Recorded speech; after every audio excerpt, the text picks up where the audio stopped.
56, now covered by the Governor-General's Act, RSC 1985, c. G9. 57. Manitoba, Alberta, and Saskatchewan were placed in the same position as the original provinces by the Constitution Act, 1930, 20-21 George V, c. 26, UK. These matters were dealt with in respect of British Columbia by the British Columbia Terms of Union, and also in part by the Constitution Act, 1930. Newfoundland was also placed in the same position by the Newfoundland Act, 12-13 George V 1, c. 22, UK. With respect to Prince Edward Island, see the schedule to the Prince Edward Island Terms of Union. 58. The obligations imposed by Sections 114, 115, and 116, and similar obligations, under the instruments creating or admitting other provinces, are now to be found in the Provincial Subsidies Act, RSC 1985, c.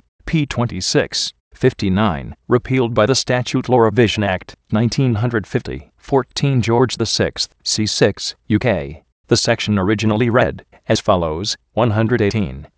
The following sums shall be paid yearly by Canada to the several provinces for the support of their governments and legislatures. Ontario, $80,000, Quebec, $70,000, Nova Scotia, $60,000, New Brunswick, $50,000, total $260,000, and an annual grant in aid of each province shall be made, equal to 80 cents per head of the population, as ascertained by the census of 1861, and in the case of Nova Scotia and New Brunswick, by each subsequent decennial census, until the population of each of those two provinces amounts to 400,000 souls, at which rate such grant shall thereafter remain. Such grants shall be in full settlement of all future demands on Canada, and shall be paid half yearly in advance to each province, but the Government of Canada shall deduct from such grants, as against any province, all sums chargeable as interest on the public debt of that province in excess of the several amounts stipulated in this Act.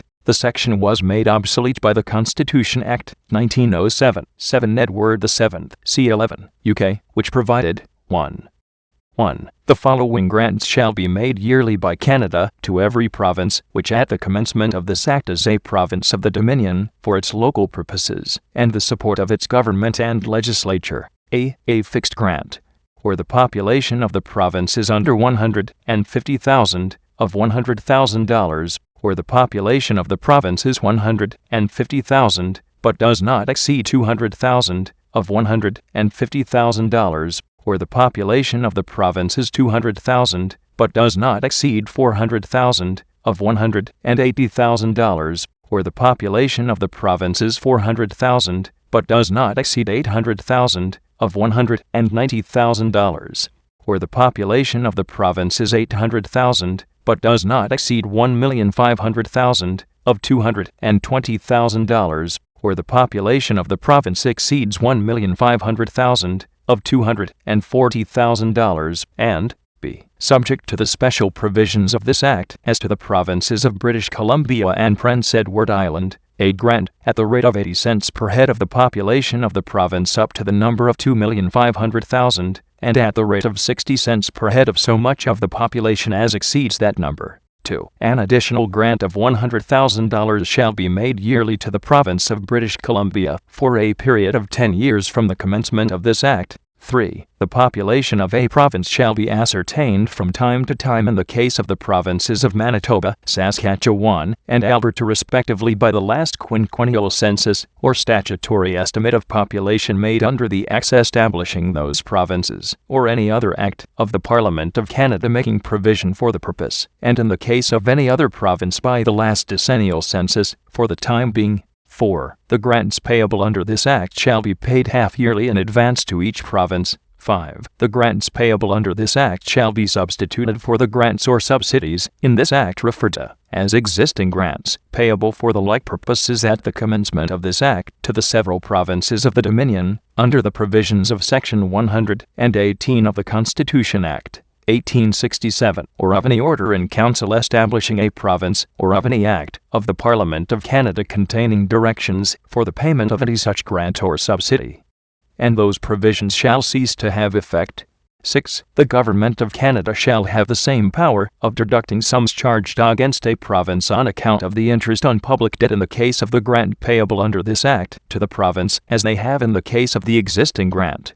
7. Nothing in this Act shall affect the obligation of the Government of Canada to pay to any province any grant which is payable to that province other than the existing grant for which the grant under this Act is substituted. 8. In the case of the provinces of British Columbia and Prince Edward Island, the amount paid on account of the grant payable per head of the population to the provinces under this Act shall not at any time be less than the amount of the corresponding grant payable at the commencement of this Act, and if it is found on any decennial census that the population of the province has decreased since the last decennial census, the amount paid on account of the grant shall not be decreased below the amount then payable, notwithstanding the decrease of the population. See the Provincial Subsidies Act, RSC 1985, c. p. 26, and the Federal Provincial Fiscal Arrangements Act, RSC 1985, c. f. 8. See also Part 3 of the Constitution Act, 1982, which sets out commitments by Parliament and the provincial legislatures respecting equal opportunities, economic development, and the provision of essential public services, and a commitment by Parliament and the Government of Canada to the principle of making equalization payments. 60. Spent. 61. Spent. Now covered by the Customs Act, RSC 1985, C1. Second Sup. The Customs Tariff, SC 1997, C36. The Excise Act, RSC 1985, C. E14, the Excise Act, 2001, SC 2002, C22, and the Excise Tax Act, RSC 1985, C. E15. 62. Spent. 63. These dues were repealed in 1873 by 36 Victoria, C16, NB. Also, see an Act respecting the export duties imposed on lumber, etc., 1873, 36 Victoria, C41, Canada, and Section 2 of the Provincial Subsidies Act, RSC 1985, C. p. 26, 64, repealed by the Statute Law Revision Act, 1893, 56-57 Victoria, C14, UK. The section read as follows: 127. If any person being at the passing of this Act a member of the Legislative Council of Canada, Nova Scotia, or New Brunswick, to whom a place in the Senate is offered, does not within 30 days thereafter, by writing, under his hand addressed to the Governor-General of the Province of Canada, or to the Lieutenant Governor of Nova Scotia or New Brunswick, as the case may be, accept the same, he shall be deemed to have declined the same, and any person who, being at the passing of this Act a member of the Legislative Council of Nova Scotia or New Brunswick, accepts a place in the Senate shall thereby vacate his seat in such Legislative Council. 65. The restriction against altering or repealing laws enacted by or existing under statutes of the United Kingdom was removed by the Statute of Westminster, 1931, 22 George V, c4, UK, except in respect of certain constitutional documents. Comprehensive procedures for amending enactments forming part of the Constitution of Canada were provided by Part 5 of the Constitution Act, 1982.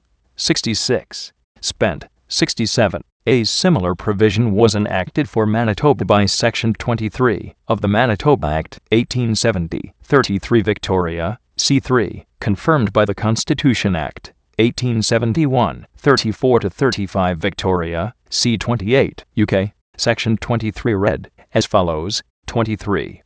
Either the English or the French language may be used by any person in the debates of the Houses of the Legislature, and both these languages shall be used in the respective records and journals of those Houses, and either of those languages may be used by any person, or in any pleading or process, in or issuing from any court of Canada established under the British North America Act, 1867, or in, or from all or any of the courts of the province. The acts of the legislature shall be printed and published in both those languages. Sections 17 to 19 of the Constitution Act, 1982 restate the language rights set out in Section 133, in respect of Parliament and the courts established under the Constitution Act, 1867, and also guarantee those rights in respect of the legislature of New Brunswick and the courts of that province. Section 16, 20, 21, and 23 of the Constitution Act, 1982 recognize additional language rights in respect of the English and French languages.